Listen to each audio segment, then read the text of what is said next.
ತ್ರಿಮೂರ್ತಿಗಳು. ಸೃಷ್ಟಿಕರ್ತ ಬ್ರಹ್ಮ ನಾನು, ಲಯಕಾರಿ ಪರಮೇಶ್ವರ, ಪಾಲನಾಕರ್ತೃ ನಾರಾಯಣ. ಆದಿಮಾಯೆಯಿಂದ ನಿಯೋಜಿಸಲ್ಪಟ್ಟಂತಹ ನಾವು ಮಾಡುವ ಕಾರ್ಯದಲ್ಲಿ ಸ್ವಲ್ಪವೂ ತಪ್ಪದೆ ಆ ಕಾರ್ಯವನ್ನು ನಡೆಸಿಕೊಂಡು ಬಂದವರು. ಸೃಷ್ಟಿ ಕಾರ್ಯ ನನ್ನದು, ಅದನ್ನು ನಡೆಸುತ್ತಾ ಬಂದೆ, ನಡೆಯುತ್ತಲೇ ಇದೆ. ಆದ್ರೆ ಇಷ್ಟೇ ಸಾಕ, ನನಗೊಂದು ಯೋಚನೆ ಬಂತು. ಎಲ್ರಿಗೂ ಮಕ್ಕಳಾಗ್ಲಿಕ್ಕೆ ಆ ಸೃಷ್ಟಿಯ ಕಾರ್ಯ ನನ್ನದ್ದಾದ್ರೆ ನನಗಂತೂ ಮಕ್ಕಳು ಬೇಡ. ಹಾಗಾಗಿ ಯಜ್ಞ ಮಾಡಿದೆ. ಯಜ್ಞ ಮುಖೇನ ಒಂದು ಮಗುವನ್ನು ಪಡೆದು, ಆ ಮಗು ಹೆಣ್ಣು ಮಗು, ಅವಳಿಗೆ ಶಾರದಾ ಅಂತ ಹೆಸರಿಟ್ಟೆ. ಆ ನನ್ನ ಮಗಳು ಬೆಳೆಯುತ್ತಾ ಇದ್ದಾಳೆ, ಬೆಳೆದಿದ್ದಾಳೆ. ಹೇಗಿದ್ದಾಳೆ?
ಮಗಳನ್ನ ಪಡೆದಿದ್ದೇನೆ. ಆ ಮಗಳು ಬೆಳೆಯುತ್ತಾ ಇದ್ದಾಳೆ ಹೇಗೆ?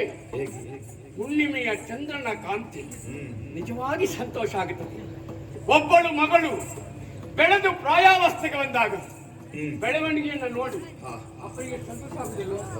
ಹಾಗೆ ನನ್ನ ಮಗಳು ಶಾರದಿ ಯಜ್ಞ ಸಂಜಾತೆ ವಿಖ್ಯಾತೆ ಆದಳ ವಾಣಿಯು ಸ್ಫುಟಗೊಳ್ಳುವ ಸ್ಪಷ್ಟ ಮಾತಿನಿಂದ ಶುದ್ಧವಾದ ವಾಣಿ.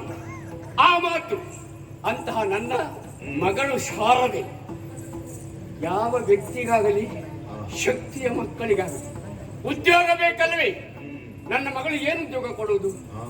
ಲೋಕದಲ್ಲಿ ಎಲ್ಲರಿಗೂ ಮಾರ್ಗದರ್ಶನ ಆಗಬಲ್ಲ, ತಿಳಿಯಬಲ್ಲ ಯೋಗ್ಯತಾ ಸಂಪನ್ನಳು ನನ್ನ ಮಗಳಾಗಬೇಕು ಅಂತಾದ್ರೆ ವಿದ್ಯೆಯ ರಾಣಿ. ಅದಕ್ಕೆ ಪಟ್ಟ ಕಟ್ಟಬೇಕು ಎಂಬ ಯೋಚನೆ